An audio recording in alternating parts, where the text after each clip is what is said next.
Oi, pessoal! Vocês me pediram para fazer um vídeo de revisão sobre o contexto histórico do realismo e do naturalismo. E algumas pessoas me pediram também um mapa conceitual desse conteúdo. Então, o vídeo de hoje está aliando essas duas solicitações de vocês. A gente tem um mapa conceitual e a gente vai ter uma videoaula sobre o contexto histórico do realismo e do naturalismo, certo? Bom, a gente tem que estudar o contexto histórico desses dois movimentos, tanto pensando no que acontece na Europa, como que acontece no Brasil. Então, a gente vai dividir esse momento em dois e a gente vai observar primeiro o contexto histórico europeu. Por que a gente vai começar por ele? Porque as informações que vêm dele são mais gerais, tá? E aí, no caso do Brasil, tem alguns fatos mais específicos. No caso da segunda metade do século XIX na Europa, a gente tem o realismo e o naturalismo se desenvolvendo ali por volta de 1850, tá? Como movimento artístico geral. Já existem telas, pinturas consideradas realistas a partir de 1850. O primeiro romance realista é de 1857, que é o Madame Bovary. E aí a gente tem esse movimento durando até aproximadamente o final do século XIX, até a virada do século, tá? A gente não vai ter datas absolutamente precisas, porque o realismo na literatura e o naturalismo na literatura, eles vão se encerrar quando surgem as vanguardas literárias do século XX. Só que algumas dessas vanguardas surgem antes do final do século XIX, outras surgem em datas diferentes no início do século XX, então a gente não tem uma data exata para dizer, olha, o realismo terminou aqui, o naturalismo terminou aqui. A gente estabelece final do século XIX, ok? O que acontece na Europa de mais relevante na segunda metade do século XIX? A segunda revolução industrial, aquele momento em que a gente começa a ter o trabalho com a fundição do ferro, a gente tem a construção de grandes fábricas para a produção de bens que vão se basear em fundição de ferro, produtos que vão ser vendidos em larga escala, uma mudança toda no capitalismo a partir da segunda revolução industrial, ok? É também o período em que foi publicado já o Manifesto Comunista do Marx e do Engels, também o Capital já saiu, e esses dois elementos, tá, gente? Essa mudança no modo de produção, que é a segunda revolução industrial, e a reflexão sobre o que é o trabalho dentro desse novo contexto de modo de produção, vai gerar não apenas duas classes sociais que vão estar em lados opostos de interesses, a burguesia e o proletariado, como vai ter a denúncia de como as condições de trabalho são desfavoráveis para o proletariado e a necessidade desse proletariado se unir para reivindicar direitos. Então, é quando os sindicatos vão se fundar e quando se começa a pensar na questão de direitos trabalhistas mínimos, tá? Por conta da exploração do trabalho praticamente escravo dentro de fábricas. A gente sabe que há contextos ali, principalmente na primeira Revolução Industrial, mas também na segunda, exploração do trabalho infantil, jornadas de trabalho que são gigantescas, de 12 horas por dia. Então, os sindicatos começam a se articular politicamente para a defesa do interesse dos trabalhadores, que são os operários dessas fábricas, tá? Então, esses dois elementos são muito conectados à economia e aos modos de produção, mas vão ter reflexo na constituição social e como se pensam as relações sociais. É por isso que, tanto no realismo como no naturalismo, não se idealiza mais uma sociedade que não tem conflitos de classe, que era uma característica que o romantismo tinha. Durante o romantismo, embora você tenha pessoas pobres e que vão se relacionar com pessoas ricas, Senhora, por exemplo, traz essa questão, né? A Aurélia é uma moça pobre que vai, por uma questão do destino, ter a possibilidade de conviver com as pessoas mais ricas, ela vai ter essa ascensão social, mas não é problematizada uma questão de exploração, não existe tensão entre classes. Essa tensão vem junto com o realismo e o naturalismo, já que temos esses dois fenômenos, a segunda Revolução Industrial e o Manifesto Comunista.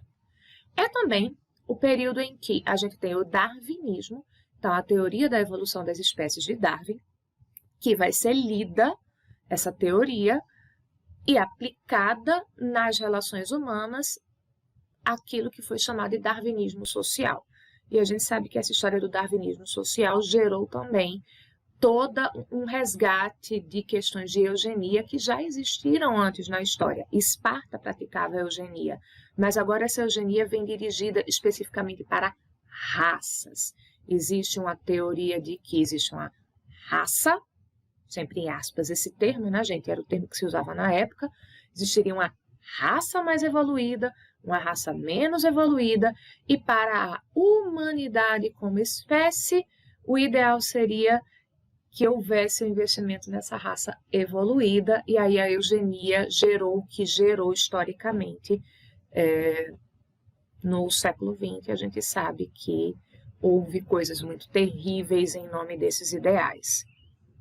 E a gente tem também a teoria do determinismo, que se associou aí com o darwinismo, que vai se falar também sobre a influência da genética, né? O determinismo estabelece que o homem, o ser humano, ele é condicionado, moldado pelo meio geográfico. Isso aqui é um elemento importante, tá? O local em que você vive, a temperatura, a latitude influencia a sua constituição física e também moral. Existe uma ideia de que, por exemplo, o brasileiro é muito criativo, mas também malandro, preguiçoso, porque o clima é muito quente. Vejam o que acontece com o Jerônimo lá em O Curtiço. Aquela terra, aquele sol, aquele excesso de luz muda a sensibilidade de Jerônimo, ele começa a se adaptar ao Brasil, e isso faz com que Jerônimo deixe de ser aquele homem muito trabalhador para ser um homem amigo dos prazeres, mas fanfarrão. Então, o meio físico vai ser um dos elementos que condicionam o homem, o contexto histórico e social em que ele vive, o fato de Jerônimo ir morar num cortiço modifica esse homem também, e a genética. A genética também condiciona o caráter. Lembre-se quantas vezes se fala lá em O Curtiço a respeito de, por exemplo, Rita Baiana desejar Jerônimo porque o sangue dela reclama os direitos de se apurar, de se tornar mais puro. Então, existe uma intuição ali de que eu vou ter uma prole mais embranquecida, olha o tal do darwinismo social, e aí eu preciso melhorar a minha prole geneticamente. Existe uma questão de determinação de raça. Como você é, a raça, ou seu caráter mestiço, que é o caso da Rita Baiana, determina, condiciona suas atitudes, suas decisões e a sua identidade. Isso era o determinismo do Taine, tá? Do Hippolyte Taine. Essas ideias são cooptadas pelo positivismo, aquela crença nas ciências duras, principalmente a matemática, que vão ser capazes de colocar ordem no mundo, e essa ordem traz progresso. O lema da bandeira do Brasil não é uma coisa que vem à toa, está condicionado ao positivismo do século XIX. Ordem e progresso são lemas do positivismo. Pensando num campo político mais largo, é o período da Era Vitoriana, o reinado da Rainha Vitória da Inglaterra. É um período de muita repressão de costumes, principalmente da questão da sexualidade, e talvez por isso o pessoal do naturalismo goste tanto dessas temáticas. Ok? Já vimos o contexto histórico europeu, vamos observar agora o contexto histórico do realismo e do naturalismo no Brasil.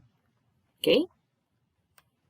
Então, pessoal, a primeira coisa que chama a atenção é que as datas no Brasil elas são um pouco mais fixas. A gente estabelece o início desses movimentos em 1881, é o ano da publicação de O Mulato e de Memórias Póstumas de Brás Cubas, e a gente marca o fim em 1902, que é o ano da publicação de Os Sertões, e é quando se começa a perceber a tendência a se produzir obras com elementos estéticos e com ideias distintas daquelas das obras do período anterior, tá? Note uma coisa, eu estou destacando aqui, visualmente para vocês, 3 elementos fundamentais desse período, que vai ser a crise do Segundo Reinado, a proclamação da República e o processo abolicionista. A República da Espada e a República Oligárquica acontecem durante esse período, vejam aí as datas, mas elas não vão surgir tematizadas ou como pano de fundo das principais obras do realismo e do naturalismo, tá? As obras vão refletir muito mais sobre o contexto de crise do Segundo Reinado ou não vão fazer referência direta a o momento republicano ou o momento abolicionista. Se você pensar, por exemplo, em O Cortiço, que é publicado em 1900, vai se falar ali de um contexto em que ainda existem escravos, é anterior à proclamação da República e anterior à abolição. Afinal, a gente tem lá no iniciozinho Bertoleza juntando dinheiro para comprar a carta de alforria dela, e lá no desfecho a gente tem João Romão sendo convidado por membros de uma sociedade abolicionista para receber uma homenagem. Lembram disso? Então, são obras que vão falar sobre um contexto que é anterior ao da proclamação da República, certo? Embora ela seja um marco extremamente relevante para esse período. O principal elemento que influencia as obras do realismo e naturalismo é a crise do Segundo Reinado, a crise que leva ao fim da monarquia ali ambientada no reinado de Dom Pedro II. E essa crise, pessoal, vamos dar uma olhada aqui, porque ela tem componentes que são bastante múltiplos, bem interessantes. Ela é uma crise que tem um elemento de caráter religioso, econômico, militar e uma questão social que é o abolicionismo. O que aconteceu aí que motivou uma crise de caráter religioso? O reinado de Pedro II vai entrar em choque, em conflito com interesses de Roma, interesses do Papa. Como assim? Até aquele momento, os padres eram nomeados no Brasil pelo imperador. Era o imperador que estabelecia em que cidade, em que igreja, em que paróquia ia ficar cada pároco. Era ele quem nomeava os bispos, não era Roma. E existia uma certa tolerância, considerada intolerável por Roma, com a maçonaria. Diz que Dom Pedro II era um maçom. Então, essas questões levam a uma crise religiosa, a uma relação conflituosa entre a coroa e a igreja. E talvez por isso muitos membros da igreja tenham apoiado a movimentação em prol da República. Houve também nesse período uma crise econômica.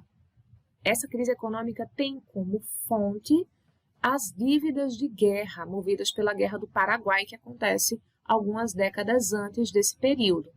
Então, na Guerra do Paraguai, você tem que ter investimento em armamento, em provisões para as tropas, e isso vai gerar uma dívida da coroa muito grande. Essa questão da Guerra do Paraguai também gerou uma crise com os militares. Por quê? Por exemplo, era necessário, havia-se estipulado que os militares que se machucaram na guerra, aqueles que se tornam ali, por alguma forma, incapacitados de continuar trabalhando, seja nas suas ocupações originais ou dentro da carreira militar, eles deveriam receber uma indenização do governo. E essa indenização não estava sendo paga por conta da crise econômica. Então, vai havendo uma grande tensão, uma insatisfação muito grande dos militares em relação ao governo de Pedro II, e esse é um dos elementos que vão fomentar a proclamação da República, o golpe republicano, como alguns dizem.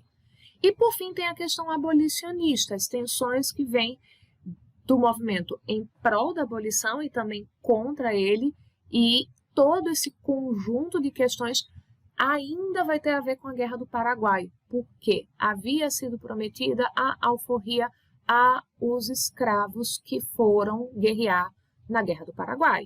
E isso vai descontentar setores, vai contentar setores, vai criar ali novos elementos de tensão. Fato é que vocês sabem, em 1888 a gente tem a proclamação do fim do regime de escravidão no Brasil, que é um processo muito criticado pela maneira como foi feito, sem a assistência devida para que os escravos fossem absorvidos como mão de obra no Brasil.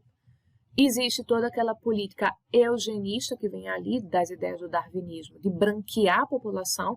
Então, ao invés de se absorver essa mão de obra como a mão de obra remunerada, existe o incentivo para se trazer mão de obra europeia para cá, porque vai promover o embranquecimento da população. E no ano seguinte à abolição da escravidão, a gente tem a proclamação da República. Esses são os principais elementos do contexto histórico brasileiro. E uma coisa, gente, que é muito importante lembrar, a caracterização da sociedade brasileira desse período é muito diferente da caracterização da sociedade europeia dessa mesma época. Aquela pirâmide social é muito distinta. Veja só como, no caso da sociedade europeia, já na segunda metade do século XIX, a gente tem um proletariado formado, que vai ser a grande base da pirâmide social. E no topo a gente tem uma elite, que é formada por aristocracia, porque membros da aristocracia em diferentes países da Europa ainda detêm poder político e econômico, e membros da burguesia, porque são eles que vão deter o meio de produção. Aqui eu estou falando especificamente daquele recorte da burguesia, que são as pessoas que vão deter, por exemplo, são os donos das máquinas, são os donos das fábricas, tá?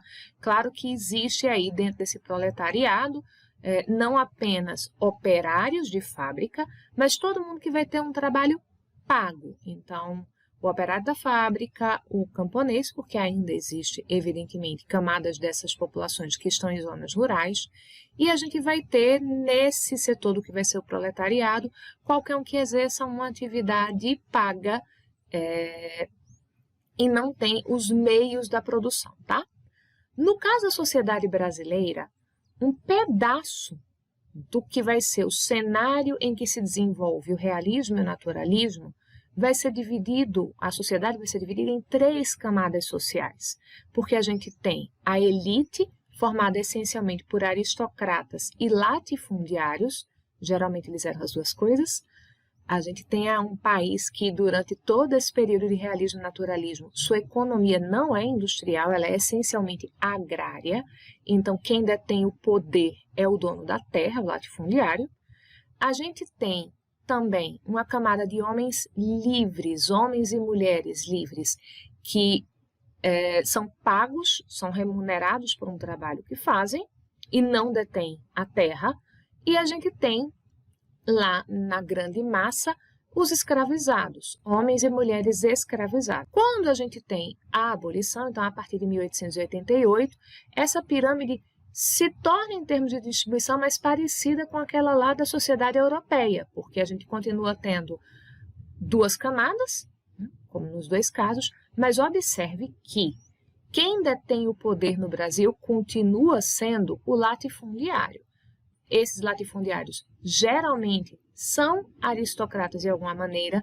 Lembre-se que uma ambição do Miranda lá em O Cortiço, lembra que o Cortiço acontece antes da abolição?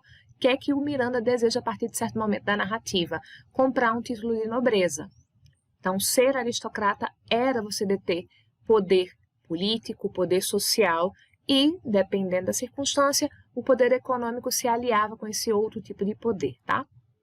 E a grande massa da população vai ser constituída a partir de agora por homens e mulheres livres que não detêm a terra, já que a economia brasileira continua sendo uma economia essencialmente agrária. O nosso processo de industrialização, ele vai começar muito aos pouquinhos aí nesse cenário do século XIX, ele é praticamente inexistente.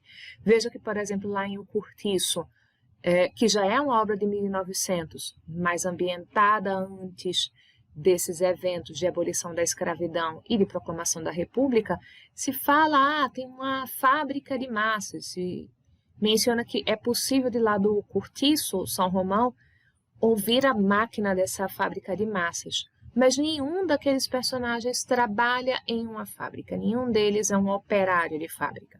Então, o processo de industrialização vai começar aos poucos, mas ele não chega a ser representado nas grandes obras literárias desse período, tá bom? Eu espero que essa revisão tenha ajudado você. Bons estudos, um beijo e até a próxima!